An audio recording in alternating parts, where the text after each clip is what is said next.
Olá, graça e paz, tudo bem? Estamos aqui para a nossa segunda aula do terceiro módulo do curso Vivendo pela Graça. Na aula passada, nós falamos sobre a instituição dos levitas e sacerdotes, os descendentes de Arão, e a responsabilidade deles de estar ali coordenando toda a parte política, religiosa e também judicial do povo de Israel. E hoje nós vamos falar sobre outras classes que surgiram de líderes em Israel, entre elas profetas e também reis. Antes de falarmos de profetas e reis, é necessário falar aqui da turma que fez essa transição, os famosos juízes. E quem foram esses juízes? Bom, primeiramente, eles foram pessoas separadas, levantadas por Deus como heróis em tempos de crise para o povo de Israel.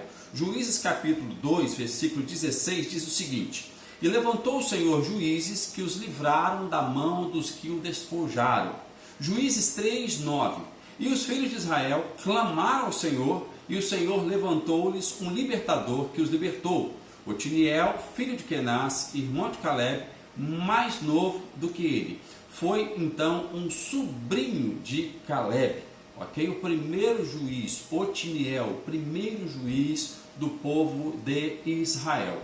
Eles eram capacitados pelo Espírito Santo de Deus para julgar e também para liderar o povo. Na realidade, todo homem que agora estaria na frente, de certa forma, liderando o povo de Israel, tinha que ter a manifestação do Espírito Santo de Deus. Otiniel foi uma dessas pessoas, por ser o primeiro juiz escolhido por Deus, levantado por Deus para julgar e ajudar Israel em tempos de crise. Juízes capítulo 3, versículo 10.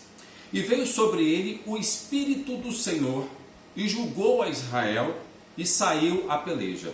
E o Senhor entregou na sua mão Cusã-Risataim, rei da Síria, contra o qual prevaleceu a sua mão.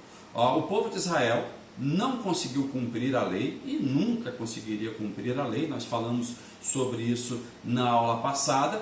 E aí eles fizeram mal ao que eram os olhos do Senhor e acabaram, de certa forma, sendo julgados. Os inimigos acabavam atacando. E quando atacava, eles imploravam a ajuda de Deus. E foi aonde surgiu, então, os juízes. E quando Deus levantou um juiz, ele colocou o Espírito Santo nele. Cusã-Risataim era um rei da Mesopotâmia na época. Esses juízes, eles foram os heróis nacionais, se tornaram heróis e algumas vezes designados como libertadores do povo de Israel. Eles fizeram parte desse período de transição, de levitas e sacerdotes, liderança, tá? Estou falando de liderança. Fizeram parte dessa transição de liderança, de levitas e sacerdotes para profetas e reis. Ok? O período dos juízes durou mais ou menos 450 anos e terminou quando Saul foi eleito o primeiro rei de Israel, aproximadamente 1050 a.C. No total, Israel teve 14 juízes. Você pode acompanhar aqui no slide a evolução e contar aí os 14 juízes que fizeram parte da história de Israel.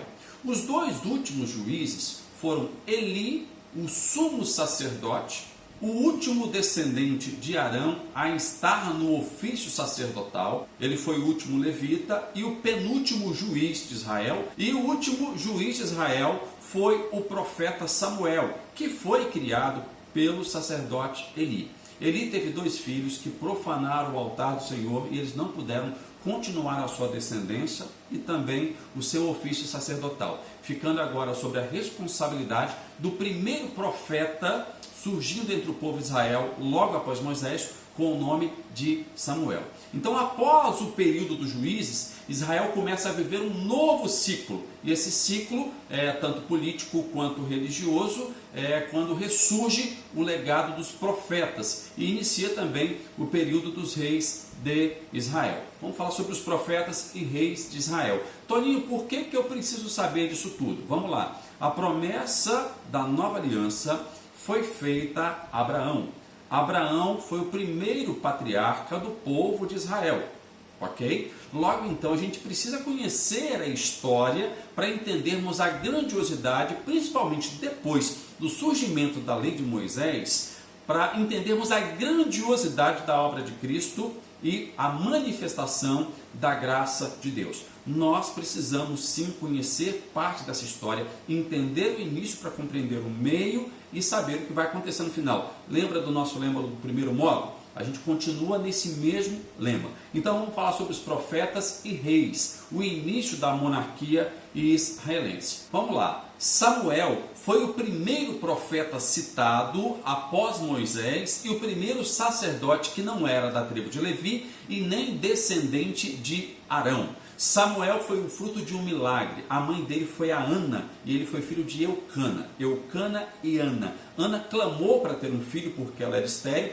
e Samuel foi o fruto de milagre porque Deus deu a Ana Samuel e ela entregou Samuel para ser cuidado por Eli no tabernáculo. E aí Samuel se torna então o primeiro sacerdote que não é da tribo de Levi e nem descendente de Arão, e ele era efraimita, ok? O período dos profetas iniciou em Samuel e durou até João Batista, primo de Jesus. E o ofício profético tinha como um dos objetivos ser o ministério da comunicação entre o Eterno, os reis e o povo de Israel. Ou seja, era o porta-voz de Deus para o povo de Israel. A importância desse profeta Samuel, do primeiro profeta, é que ele ungiu os dois primeiros reis de Israel. O primeiro foi Saul e o segundo foi Davi. Da raiz de Davi nasceria o Salvador, o Rei Eterno, Jesus Cristo. Então vamos lá, vamos falar sobre o Espírito Santo na aliança da lei, como que o Espírito Santo se comportava. Então o Espírito Santo ele era uma exclusividade de autoridades do período da lei. Quem tinha a unção do Espírito Santo na aliança da lei? Sacerdotes, juízes, profetas e reis. Todos esses homens recebiam a manifestação do Espírito Santo na vida deles. Todos recebiam esta unção. E o resultado positivo destes homens era por causa do Espírito Santo.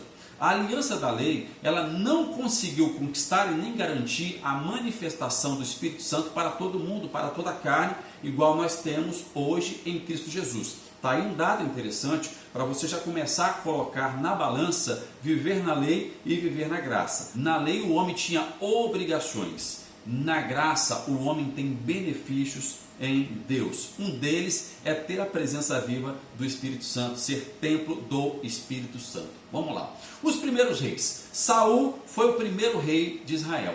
O primeiro rei que veio da tribo de Benjamim. Está certo isso? Não sei se está certo ou se está errado. Só sei que ele foi o primeiro rei de Israel e foi da tribo de Benjamim.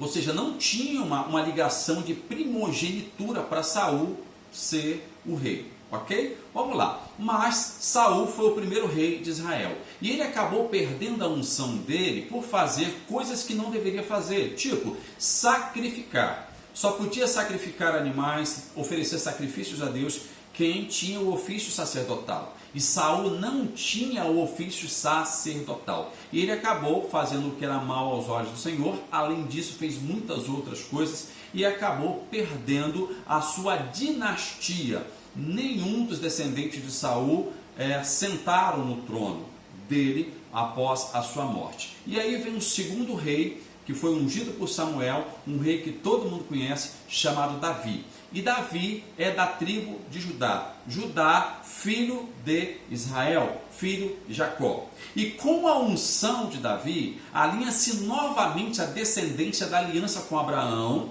e a promessa de um rei eterno através de Cristo. A vida de Davi foi de extrema importância para que nós pudéssemos entender hoje o exercício da graça nas nossas vidas. Davi viveu em plena graça sobre a lei, exatamente isso, e nós vamos falar na próxima aula, porque Davi foi um rei segundo o coração de Deus. Te aguardo na próxima aula.